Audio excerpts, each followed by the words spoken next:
Welcome, everyone. This is Glenda Dawson, and I have Moongirl here with me, and you're watching the Paranormal Dolls. Oh, How are you today, honey? I'm great. How are you? I'm really excited about our amazing guest, So am Mr. I. Sean. So am I. So, yes. So, with that being said, why don't we just introduce him and let him tell us all about him? Sean, welcome. Yes, thank you for having me on. Thank you for coming on. So tell us about yourself. Gosh, well, um, I've been investigating the paranormal for over 14 years now. Um, I believe I got involved in the paranormal by mistake. I was triggered by a friend of mine who was waitering at a restaurant with myself, who was very super skeptical, and decided to take him out to a cemetery to have him have an experience. And instead of that, while he's laughing the entire night, I got my first experience of a little girl's voice on a recording of my first EVP, which I would actually refer to as my trigger into the paranormal. Listening to all the recordings I had on my phone, flip phone, before we had smartphones. And about 2 3 weeks later, I saw a shadow little girl at the corner of my bed, and that was just the beginning into the rabbit hole, so to speak, of the paranormal. I started going out to cemeteries, just even with the recorder, and I get a spirit box or a K2 meter, and I started to like have a lot of experience. I think in that process, I had a spiritual awakening. Which kind of led to all these experiences that I had very quickly. That been, I believe, than your average person, and it led to me actually having being on a podcast. Someone asked me to be on a podcast and then host a podcast with them, and then I did my own podcast. It led me to meet my mentor in demonology, which was Ralph Sarchi, who was the inspiration for the 2014 film "Deliver Some Evil" with Eric Bana. And then I was on the first TV project I ever was on, The Demon Files, which aired on Discovery Plus, which is now on was on Travel Channel and Discovery Plus. And from there, I published my first book and traveling the country, and just it kind of just flared up from there. And here I am, all these years later, with just I can't believe everything that's happened up to this point. So before we go further, what's the name of the book? Your first book. My first book is called Shadow Chaser, and the second one's Shadow Chaser: The In Between. But interesting enough is that I didn't just come up with a random name to the book. Is that a good friend of mine showed my picture to a psychic that she really believes in her abilities, and showed my picture to this individual, and not knowing me, she looked at the picture and said, "He's a shadow chaser," and she's like, "Well, what do you mean?" And she said that he's meant to take shadows and send them back to where they belong. And I thought that was pretty profound, and that's literally why I Yeah. call my books that. Very nice. Amazing title. Amazing title. I love it. Yeah. Now, Uh, you are also on Netflix. You had a show on there, 28 Days Haunted. You want to tell us how you got involved in it and a little bit about the show for those who haven't seen it yet? Yeah, I was contacted on social media with a talent agent about a new project. Like it's happened with other TV shows, been contacted, and it's kind of strange how that all happened. But looking back at all, I was definitely believe I was meant to be there, considering my experience on the show that went a lot further than you actually did see on the Netflix show. That I actually did make a video. If you're not aware, just type in Mercy 28 Days Haunted. It tells a whole 20-minute story of my connection to the female spirit while I filmed the 28 Days Haunted Netflix show, how it went really to the next level with what I experienced with this lady, how emotional it was. And I even did a music video and a song that I ended up writing, which I believe I have evidence of the spirit of this lady knowing about the song and her even humming the melody to it. mm. Oh, wow. Now, where can we find that song? On YouTube, just type in Mercy 28 Days Haunted. And I did like a 20-minute video where you see evidence you didn't see on the show. You hear about the story. And then at the end, you see the music video. And then her EVP of her humming the melody to the song that I came up with is literally in the background. It's part of the song. Wow. Wow, that's amazing. That So, really can you is. tell us where they had you to go? Because I mean, I know they made you go to one place that you've never been to before. So, how did that play out? Yeah, it's kind of funny that like I ended up randomly moving to Connecticut somewhere in the beginning of the crazy year of 2020. And I when everyone was hiding in their homes and stuff, I was looking for all sorts of places to go investigate because I'm like, I get really cabin fever. And it's kind of funny is that Captain Grant's like, I knew about it, was in the background. It was like, yeah, one day I want to go there and check it out. It's like one of those places, but thankfully I never did. I never did go to the place. And obviously doing the show and coming out of the car in a blindfold, and then seeing like, you know, where are we? And then we start to uncover, where we were at. It was definitely a unique experience. Um, but that place is very fascinating. The owners of that place are fabulous, super sweet people. Now I've been there multiple times because I've done a couple of public events there. It's just there's so much energy inside that place and around it, and it's literally the proximity to the property on both sides. There's cemeteries.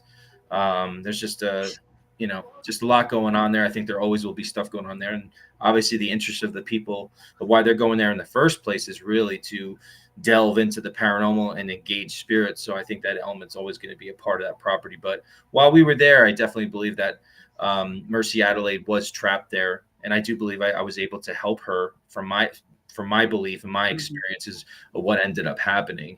And that's what I take out of that experience is, and I think that's what made it special is to have to stay at a place for so long. And now I've actually done investigations like that where I've stayed at a place for like a week.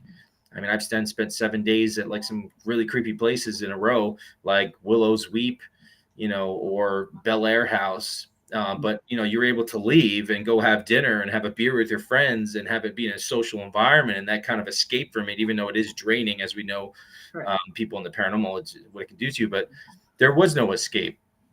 We couldn't leave the property, and I had no contact with anybody that I was friendly with or cared about. And I was in a property with two, gentlemen that I was never met, and these two guys knew each other for 12 years. Let alone they were two skeptical people. So I had to kind of just, play along and make the best out of that. And but also knowing with my knowledge about demonology and spirits that are negative and what they can do to you on an emotional, psychological level and spiritual, some of that divisiveness will start to happen and people, acting differently. And again, the isolation and how we were there. And that's all we were doing. I mean, there's so much more that happened in that show than you actually see on what they showed you. I mean, that whole entire show is 3 teams and 3 locations, and the entire seasons I think is like 3.5 hours. We were there for the 28 days. Like we were there. I mean, like I didn't even think I could investigate anymore. It wouldn't matter if I had 8 hours of sleep. And once we started investigating during the day, like I would be slurring my words. I felt like I was drunk. It was so draining, but also it was helping my abilities. There were so many different like paths to the investigation on the property and different stories that I was tapping into and what we were picking up with the investigative stuff that we were doing. Like it could have went into so many different directions, but the way they had it set it up is that these were basically, 15-minute episodes. And it's like, I don't know, maybe the show should have been called 28 minutes haunted rather than 28 days haunted. And you guys, you weren't allowed to use your phones either, so you weren't even allowed to call your families, right? No. It was brutal. It was brutal. But again, I see the value of that because of what I experienced. I think being in a place that long and separating from the normal social, encounters that we have that kind of set, the isolation really taps into the potential of how you can connect with some of the, the spirits that are on the property. Because I really felt like I was one of the earthbound souls that were on the property. I mean, think about the souls that were there and they couldn't leave themselves. And that kind of gives this relatability to them wanting to connect to you. And I would have vision of what I believe to Mercy Adelaide at the corner of my bed and sit there and watching me and just picking up on that emotion every day and her connecting with me on such a level that just had this emotional explosion one night that I literally just started sobbing. I couldn't stop crying what she was showing me psychically. And then finding out that, on the recording, because I literally sat there, I'm like, I had this realization that I literally started to hear the chords of, I brought my guitar with me at the location. And, because of downtime, when they told me that I'm going to be a part of it and it happened really quick and last minute, I'm like, well, what am I going to do? I mean, I'm going to be sitting here. I'm not going to have any outlet at all. Mm-hmm. And, I was a musician, a singer. That's my first passion. I brought my guitar with me and I started coming up with songs on my own outside in the backyard and on the bench or inside the house, just humming melodies to song. One of the songs was really haunting. And I felt as if she wrote these notes to her captain. I could hear these words in my head. It said, I save your lips with the breath of each day. Life is enduring without you. The wind is my only company. And this is when I was in front of her grave. And I told everyone, is like, this haunting song that I came up with that I've been humming the melody around the house. I'm like, I'm going to write that song when I go home and finish it, because living this every day and being a part of this story with her, it's like, as the emotion just built within me and her connecting to me, I felt this deep connection with it overall. At this moment out of nowhere when I'm sitting on the chair. Now, again, it's unfortunate you don't see any of this, because I think it may have been one of the most talked about experiences on the show, because it's very unique to what happened. Is that I say out loud, I'm like, oh my God, she knows that I wrote a song. I'm going to be writing a song. She knows the song. I could hear the chords of the acoustic that I had come up with in my head. It was playing inside my head psychically. And to go on a recording the next morning to figure out right before you hear me say that, she's humming the melody to the song that I came up with in perfect key to my guitar. That is just so astounding, so insane. That kind of just put me on a whirlwind of a spin of, making me so emotional. And that's really why I put flowers in front of her grave. Is like, I don't care about these cameras anymore. I don't care about this show. I know that this connection with this spirit was more important than any of that. And that'll be a part of, like, my lectures for the rest of my life, because it was just so unique. It's beautiful. It's sad all at once. I mean, the power of love, how it can actually translate from living a life here, but still in the afterlife. And this lady was in there saying, I'm here without her captain. And she was still dealing with that heartache. It's so profound on so many levels. And we connected, and I felt those decades of heartaches with her, which made me so emotional, but also so inspired to do what I did and write that song. And that's why I called the song Mercy, because it also has dual meaning about stop the pain. And I took the first line of the song, what I believe she wrote to him, and melded with my own lyrics. But again, you can watch that story. Just type in 28 Days Haunted Mercy and watch that extra mini documentary and the music video that I dedicated to her and my connection with her. Now, really quick, for those who don't know the history of the location, can you kind of like briefly tell us a little bit about that? Yeah, I mean, the main truth was that it was called Captain Grant's. There was a captain of a ship that married this woman, and it was the love of her life. And one day he just got up on a ship and he never came home. And in those days, you never knew if he would come home today, tomorrow, or never at all. Mm-hmm. And just like the visions I would have of her, she'd just sit there looking out the window, just at the chance that she'd see him like returning, come walking towards the property. The loss of her captain, I felt like she was still, we have her on recordings in her voice saying, I'm here without my captain, as if she was still waiting there for him in an earthbound soul state, which is just so, I can't even fathom something like that. I feel like that. I feel like she reunited with him, with everything I experienced. It's just very, very, very emotional. But again, I'm very thankful for that experience. The way that ended up going there last minute and being a part of that and leading to that. It sounds very profound.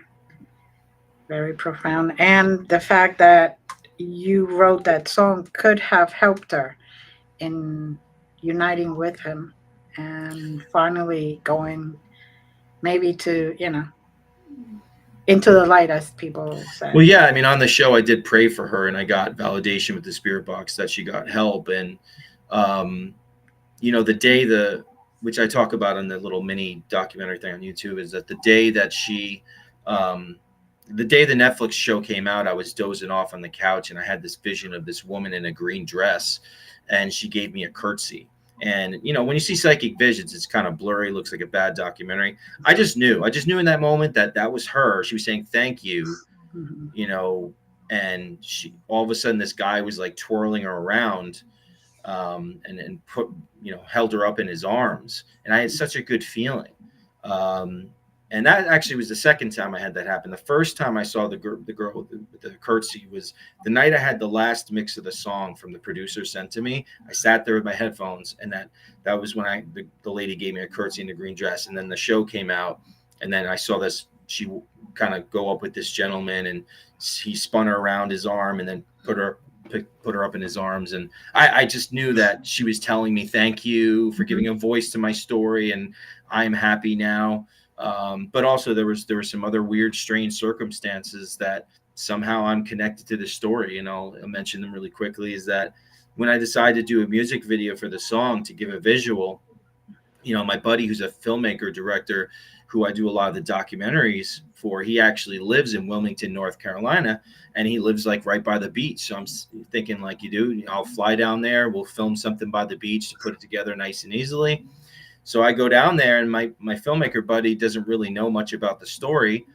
So I'm looking up on the internet, and I discover something that I never even knew, is that Captain Grant allegedly shipwrecked only 3 hours away from where I was in the ocean in North Carolina off Cape Hatteras. Wow. I'm just like, that's just Oof, weird. yes. And then like, I realized that Captain Grant, when he built the house in 1754, he said this announcement, which is on the documentary, little mini documentary I did. He said, "God bless my family, this and that, watch over us." And I think in the conclusion of building the home in 1754 on February 13th, that's my birthday.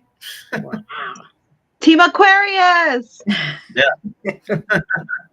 So yeah, it's like signs like that you just can't ignore for people like ourselves that are spiritually endowed and knowledgeable about these things. There are no coincidences. So, but yes, I mean, I'm very thankful for that experience. What I had with her with the Netflix show. Do you feel like, because I know sometimes when you do shows or documentaries and you're not, doing the production, like you're just part of it, sometimes the best evidence is that you capture they didn't put it on the show, in other words. Oh, Not just for you and the other. I was heartbroken that they didn't put that in there, and it didn't matter because I was involved. Because in Yeah. my opinion, I was like, how powerful this is. Because if they actually put that whole thing in there, the validation of my psychic ability, telepathy, I mean, how unique it was. She's humming the song, and then I'm actually telling you I'm hearing the chords playing in my head. She's humming the melody, but I'm hearing the chords playing in my head. That psychic connection is so ridiculously unfathomable.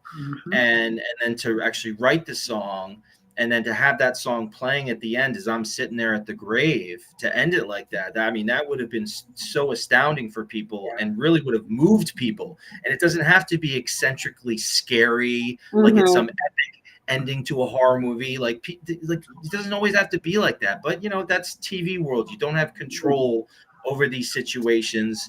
It kind of just, you're there. But I knew it didn't matter if it was on the show. I still had to tell that story to as many people as I can, because it's very powerful. It's very emotional. And I think it was important to do that. And that's why I also like to do a lot of the stuff I do with Billy at scarenetwork.tv. I've done many documentaries.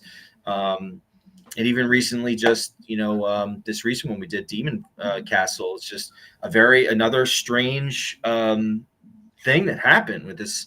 The owners asked me to come check out a castle in upstate New York because it's haunted and they might want to renovate and live in it in a couple of years. And right before I walked in, they decided to tell me that they found evidence of a ritual with a box with sigils on it with the word Odin on it. And I'm like, wow, before we walk in, I'm like, I don't know what we're walking into now. So then I walk into the castle with a buddy of mine, Eric. And, immediately I had this vision of this woman spinning around like in a dance. And then when her face returns, it was just like black eyes. It just growled at me. And I tell my friend that this just happened. I explain it to him. And then we go upstairs into the attic. And then right to the left of me, and he's to my right, and we're up in the attic. Like it literally sounded like a horror movie sound effect box. Like a literally guttural growl came out of nowhere in midair. and we captured it on audio, and it's kind of like on the beginning of the documentary, and that was kind of like the beginning of this whole crazy thing with this Odin element. And I ended up doing the exorcism ritual on this castle, and there's so much evidence and creepy things that happen. But then this thing would follow and reference and other investigations, and right around in the middle of the summer after I had done the exorcism ritual on the castle, like once again it starts coming through and saying, "I'm Odin." I have this EVP; it's undeniable. It's screaming, "I'm Odin." And I found out just in the same time that the suspect in this very infamous true crime tragedy, the Delphi murders, that the suspect just said that he didn't kill the girls, that were sacrificed ritualistically up to Odin. So I'm like, to me, that's kind of like a strange proximity alert to me, because I'm like, this is the first time I've gone onto a case where there's some sort of occult practice using the word. I mean, I've known about Odin to some degree, with Norse mythology, and you got Thor and all that stuff. I mean, I'm a big Marvel fan and stuff like that. Right. But I mean, this was kind of just in close proximity, like, wow, this is kind of weird. So when it came up again, I decided just one day, I'm like, you know what, I'm going to look into this case a little bit. And once again, I thought it was really strange that the girls disappeared, the two girls on the train, by the train tracks, back in 2017. Once again, what date? February 13th, my birthday. And like, I just like, at this point, these are just two big connections to me. And I'm like, I have to go to that crime scene, because there's some sort of reason. Something's calling me there.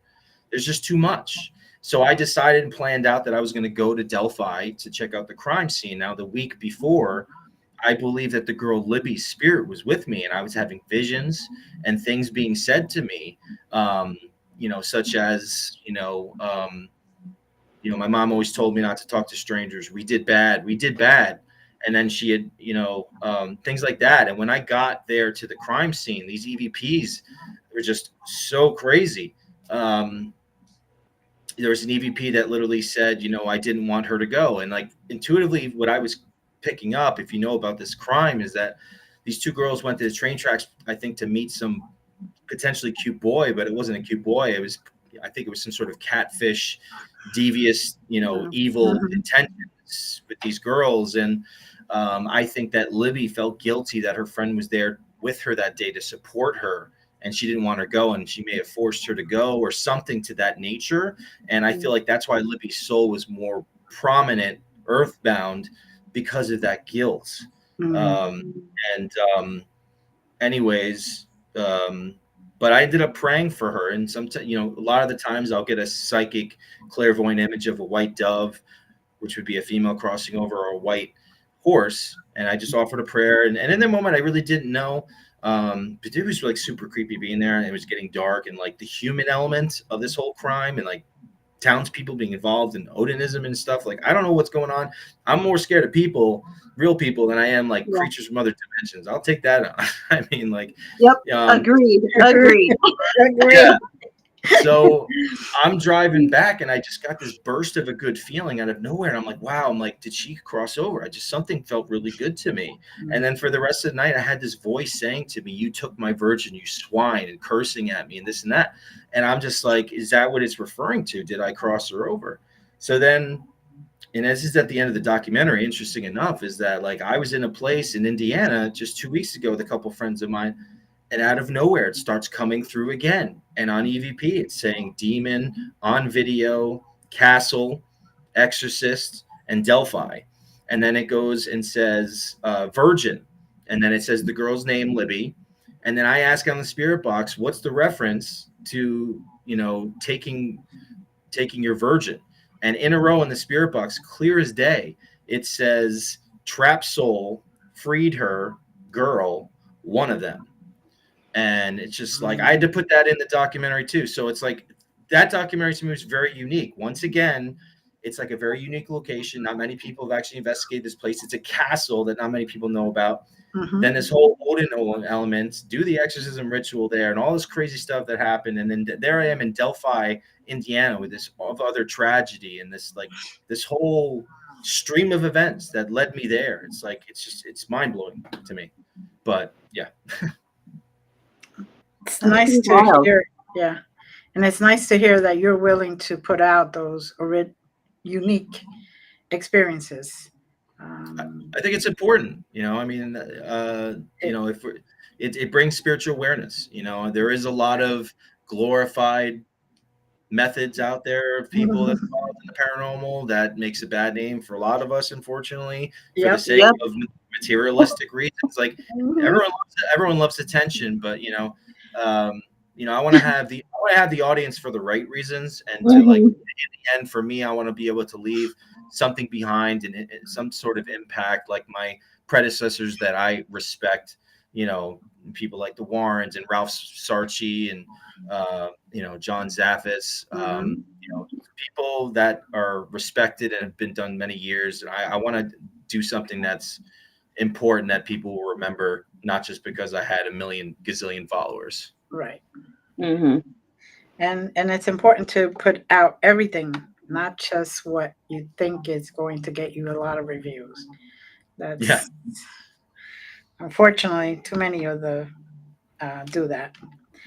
yeah. And So oh, go ahead, Glenda. no, go ahead, go ahead. And the Scare Network that you were talking about, you want to tell us a little bit about that? Yeah, so my buddy started a new streaming platform, scarenetwork.tv. It's actually considered free now with ads like Tubi on Roku. Mhm. So you can watch actually Demon Castle Part 1 for free now, and then tomorrow you'll be able to watch Part 2 for free in the afternoon as well. And there's a bunch of other stuff you can watch with commercials. Mhm. Um, It'll be free with ads on other apps as like Fire Stick and Apple TV and so forth in the coming weeks. But yeah, if you have Roku, download the app for free and you can start watching a bunch of the content for free. I think that's a very easy thing to kind of let people know that they don't have to pay an extra $5 to watch something, and it's exclusive content in a genre that they're probably interested in, rather than just watching the same old people in the TV shows that they just keep rehashing over and over and over again. Hmm.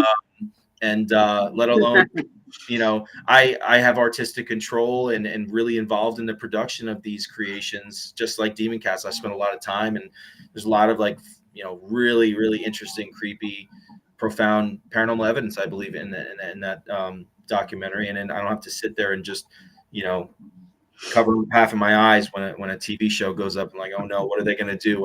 How are they going to present us? Or how, yeah. So I really enjoy doing those types of productions. We're actually going to film another documentary next weekend. Nice. Awesome. You want to tell us about that? Or is it a surprise? I will leave that one as a surprise. We do Okay. have another documentary coming out about the Shanley Hotel, if you know about that one in New York. Yes. Not the one in Colorado, Stanley Hotel. Um, but I've been there many times. I wrote about the Shanley Hotel in my second book, Shadow Chase of the In-Between. Really lovely owner. And interesting enough was that we went there right after the castle, and then we had a continuation of that thing.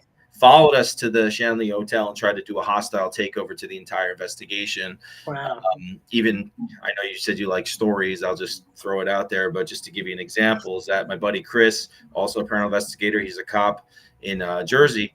He came with us. He was at the castle, and we ended up going to Shanley Hotel. And actually, our last night in the castle, I had actually religiously provoked this thing, which you can see on the Demon Castle documentary. I wanted to prove exactly what we were dealing with. That's the only time I really provoke. And I all of a sudden I saw a pig face in my mind's eye. My friend behind me started to smell urine, and then we heard a hiss like a snake behind us, all in the same time in succession. So we're at Shanley Hotel, and my buddy Chris started to have a red mark appear, like a scratch on his neck, and they had taken a picture of him, and in the image, it looks like his nose turned into a pig.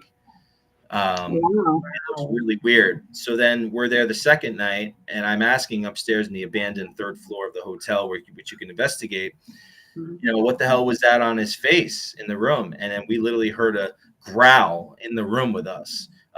It was audible. It wasn't from any device. I was just recording an EVP. And immediately right after that, there was a pack of dogs next to the hotel, and they all started howling and barking. Wow. Oh, that's pretty wild. I was just like, yeah, never a dull moment. Yeah. Yeah, I've been to the Shanley Hotel. It's pretty Yeah.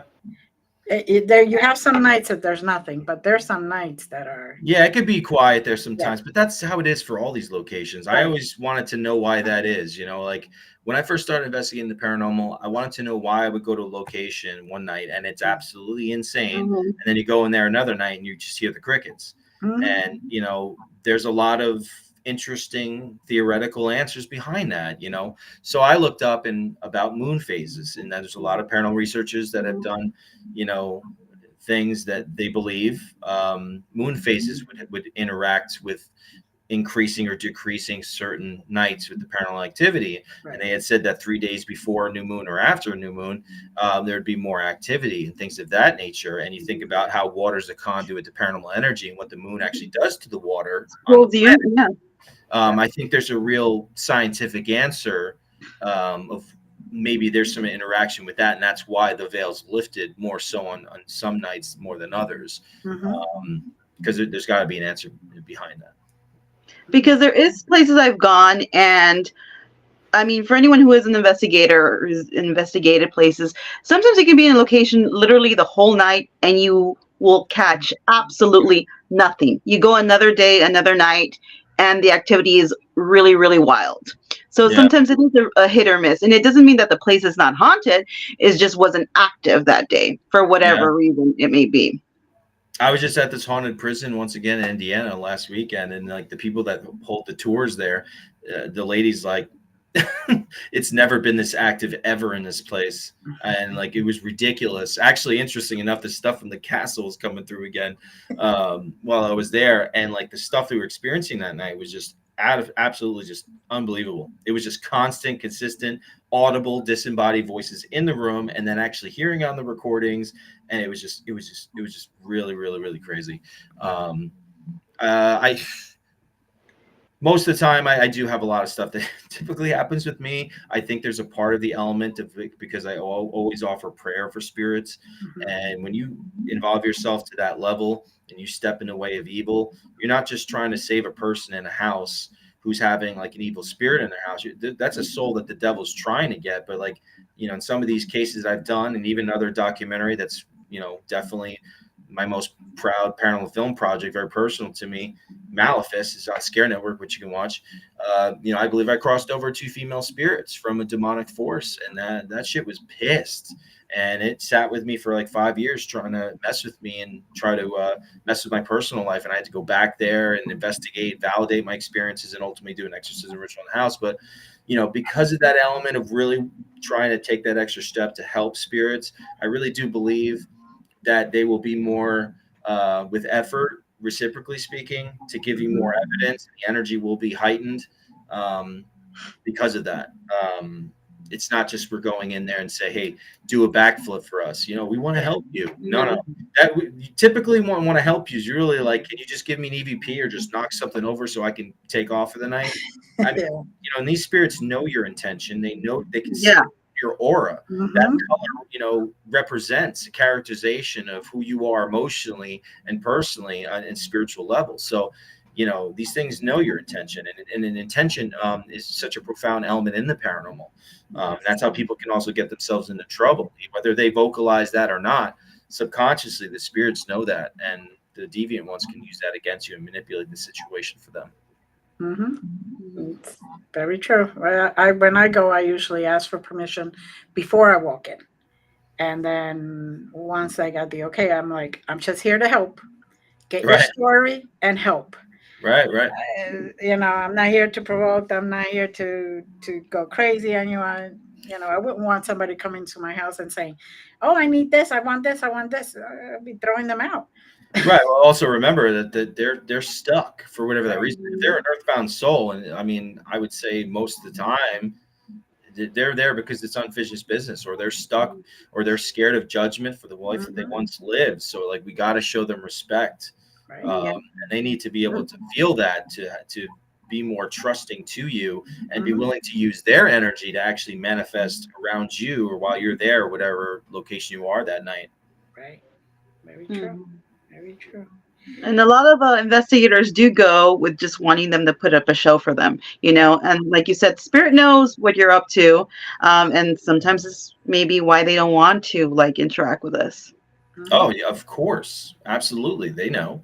Besides the ones that just want to mess with them and just, Yeah. you have to understand that acknowledgement does give energy to spirits. So the ones that Mhm. are really seriously desperate for that, and Yeah. the ones that have no choice, they'll come forward and say stuff because that connection it makes them feel like they're human again. And Yeah. that's why, They're acknowledged. right, and they're earthbound because they haven't let go of the human life they once lived. So that whole element is, it's very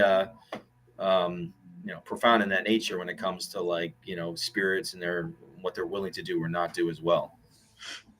Very true. Very true. Now, though these are awesome experiences. I can't wait to go and really sit down and watch more of this stuff.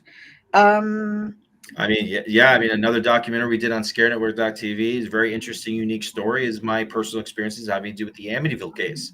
The documentary, and actually Ralph is in it with me. He was there in front of the house with me, and actually, what ended up happening is that years ago, I ended up streaming first at the DeFeo grave family grave, and all of a sudden I'm like, who's still here from the family? It says John. And I sat in my car because there's people around the cemetery. I don't want to interrupt them if they're visiting loved ones. I sat there at the spirit box, and this boy's voice kept on coming through and said, I'm John.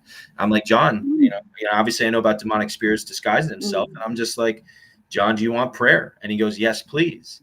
And in that moment, I knew that I was dealing with a human spirit, because no demonic entity would ever want you to pray for any reason. So I did that, and I was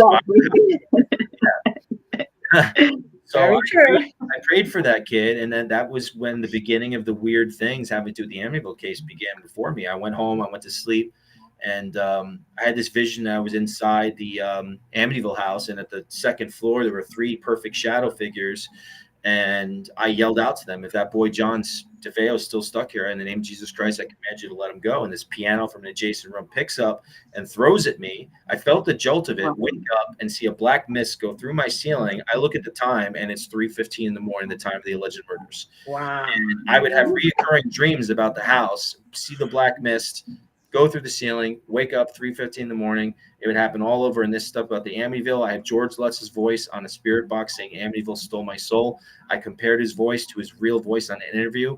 It's identical. His personal friend watched the documentary. She dropped her phone when she got to that part, while she was, like, in her living room watching it. She's like, that's him. There's a lot of really weird, interesting stuff. And I think that's what makes that documentary special too, is that most Amityville documentaries just here to tell you the story and then say, oh, is this a hoax or not? No, this is the story of Amityville, and this is my personal experience, and this is the evidence, the paranormal evidence that I believe is unique to my personal story. I mean, actually, one of the clips we have, if you watch the trailer in Amityville, The Resurgence, you can look it up. Me and the filmmaker, we're right in the car, the infrared camera, and there's a ball of light that actually comes from outside. It's December. It was like 30 degrees out, no bugs, nothing. Flies around the car and comes actually through the glass, through the windshield, into the car, and I'm following it around in the front seat, and until it got close to my camera, and my camera shut off right afterwards. And I'm just like, there I am right in front of the Amityville house. I'm not even in it. Stuff's following me home. And, my opinion about that case is that, of course, Hollywood always exaggerates, but I'm going to tell you right now that story is somewhat cursed. It's like you bring it up, you talk about it, things start happening. And I've had many strange things having to do with that case, and I base that on my personal experiences. And if you want to watch more about that, watch that on ScareNetwork.tv as well. Okay. Awesome. Yeah. Looking forward to it. I know I have enough ghost stories for like 10 lifetimes. So. But they're unique, and that's what's good about it. It's not, like you said, not the same thing over and over. Right, for that story specifically. Yeah, 100%. Yeah. So, Speaking of ghost stories, can you tell us a little bit more about your books, what they're about? Yeah, my first book is just my kind of like a little autobiography of my beginning journey, of just maybe a little bit the beginning of my life and how I started getting involved into the paranormal and the first paranormal experiences that I started to have. The second book would be more of that and more cases and more investigations that I was going on that stuck out to me that were really interesting and fascinating. Do you have a favorite place? Oh, sorry, Glenda. Do you see yourself writing more, or? I've thought about it. Um, I've thought about it. Um, yeah, I mean that's not on my like radar right now, but yeah, I've thought about maybe doing like a third book about something at some point. Good, good. Go ahead, Moon Girl. Do you have a favorite place you've investigated or would like to go that you haven't? If I'd like to go, I mean, obviously my personal stakes. I mean, I wish that I could just have 24 hours in the Amityville house, just sleep there. I don't care if I was by myself, because that story is so fascinating, Yeah. and because of my personal involvement, because of everything that's happened to me, that just makes it even more of that Hmm. case. Um, I mean, favorite places. I don't know. I love going to new places. I mean, people ask me that question a lot, and I'm just like, I just nothing more than I like going to a place and not knowing what I'm going Yes. to encounter. Yes. It's kind of like that thrill, that part of like, you know, um, because of course there's places that are really active that I've gone to, but when you go to that new location and like, wow, what is going to happen tonight? That not knowing. It's Yeah. just the unknown to the investigation, your experiences, or the spirits that may visit me prior to even going in a dream or in my bedroom or whatever. Um, all that's interesting, and it's just like again, like the castle thing. It's like I was not expecting that at all, and I was really glad that we were able to tell a story about a place that many people probably didn't know about, and it was a castle, and like everything that happened to me is, the whole case is just so mind-blowing, so fascinating, so emotional, so scary, so unsettling all at once.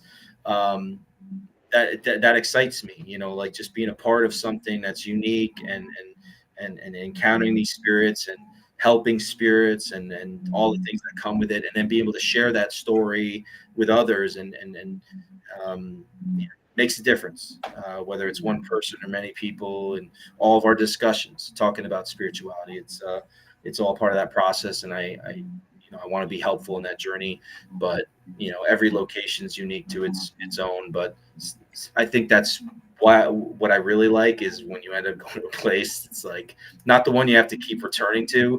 It's like that new one that just comes out of nowhere, and it totally just shocks you and surprises you, and it's like becomes like an unforgettable experience that you'll never ever let go of in the back of your mind.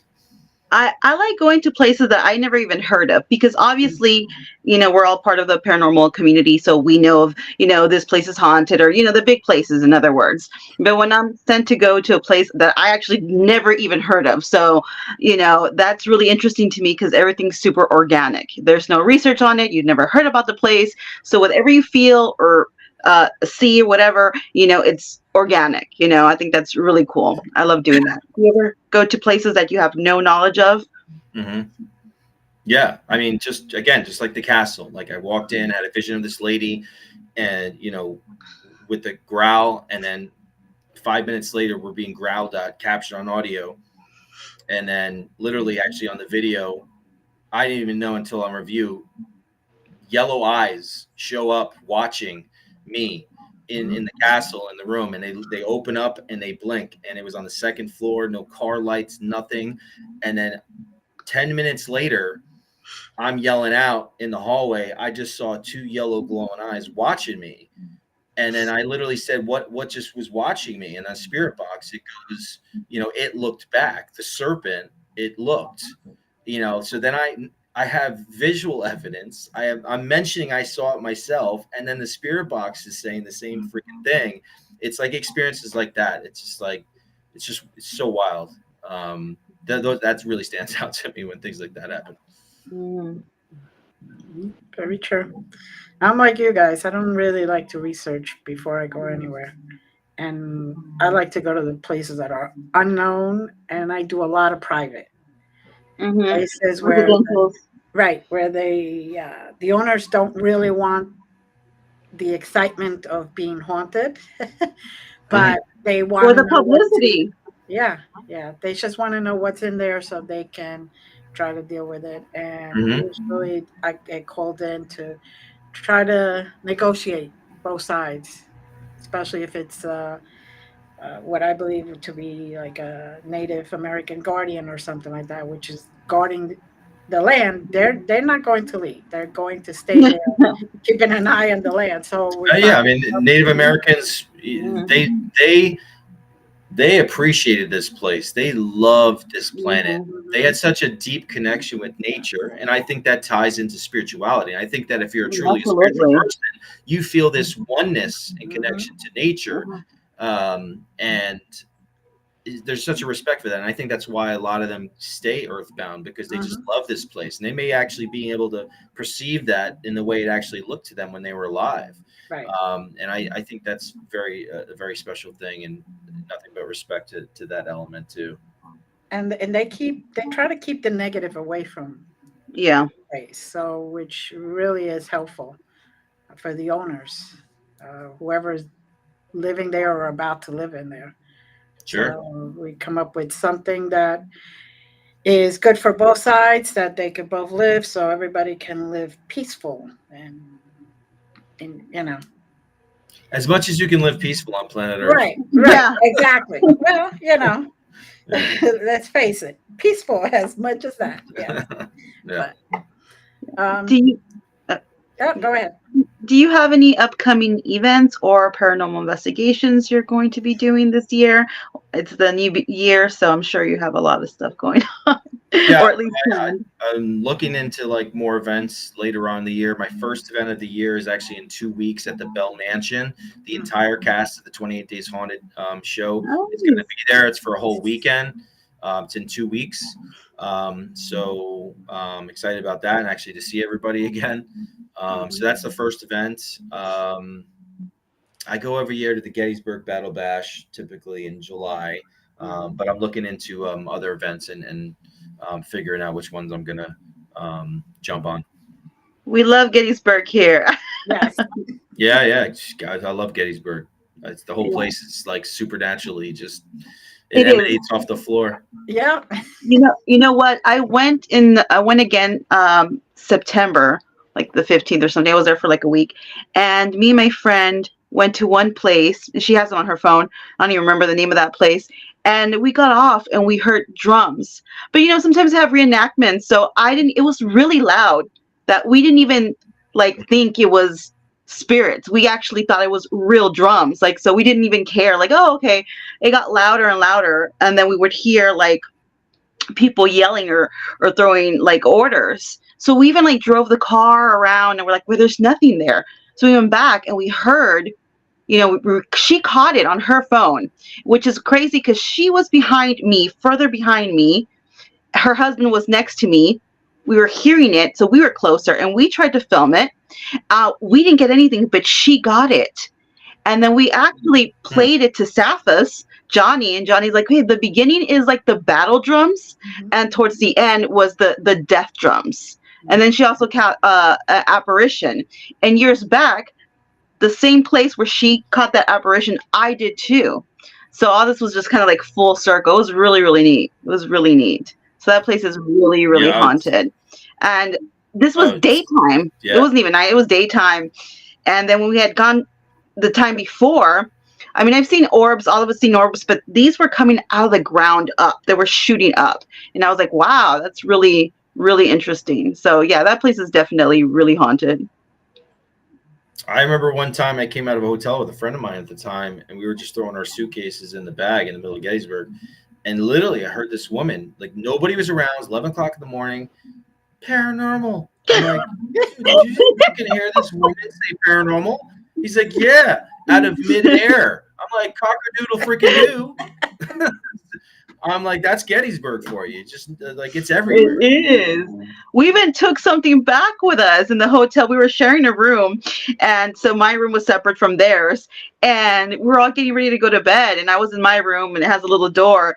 And I got this really eerie feeling that somebody was watching over me. And then I see this man in the corner, like the shadow, and I felt really uneasy. I felt like it was angry. It wasn't, and it was just upset. Or even I had turned on the light. I was calling my friend Courtney, that too, amazing historian. So shout out to Courtney, we love you. And I was like, "Hey guys, I think there's something here." And then she didn't answer me; she was asleep. And the next morning, I told her about it. She's like, "Yeah, I told my husband that there was something here with us too." I was like, "That's crazy!" It like bounced from your room to my room and back and forth all night long. So yeah, it's wild there for sure. Mhm. Oh yeah, all the time. It's great. Love it. Yeah, and that's Special that's one place. of those places where no matter what time you go, like 7. Oh yeah. Oh yeah. 100%. Well, I mean, ghosts don't care. They show up to you day, night. It doesn't matter. There's always a misconception like, oh my God, you're going to catch so much stuff only if you go to a place at nighttime. That's not true. Ghosts are, they don't care. Anytime they want to show themselves, they will. Yeah, there's no time for them, so Yeah. No time frame. you No don't time have to eat dinner or lunch. That's right. So you plan to go next week, and then you have Gettysburg. Is Yeah. there any place that you're really looking forward to maybe go in, like from what you have seen so far that has been announced, or is there? I'm actually tomorrow. I'm going to investigate the Monroe House. It's been on my bucket list for years. I've heard about it for so many years, so I'm finally checking that out. So I'm looking forward to that. And I'm actually looking forward to the place we're going to next weekend to do this documentary. Like, it's very unique. Again, it's not your typical thing, and the experiences that are going on in this place. It's going to be, something. I think there's going to be some weird stuff going on. Also got we like weird. We like weird. yeah. Shane Pittman and Josh from the Searchers. Shane's been on Holzer Files and 28 Days Haunted with me. They're part of it. They're coming next week. So we're really excited to check out this really unique spot, and we'll probably post about it maybe next week just to let everyone know where we are. Yeah, that's I'm definitely anxious to see what unfolds with that place. There's such an assortment of possibilities of what energies might be residing there. So now the place you're going with the cast, all of the cast from 28 Days Haunted, is that going to be like filmed, or is it a special, or is it just you guys doing your own thing? I think there's a VIP thing where we're going to do an investigation with everybody. And then there's like a whole con where there's vendors all day on Saturday, I believe. It's a whole weekend type of thing. If you go to the Bell Mansion, LLC.com or Bell Mansion, look it up, get more information about that. But that'll be in 2 weeks on that weekend. Nice.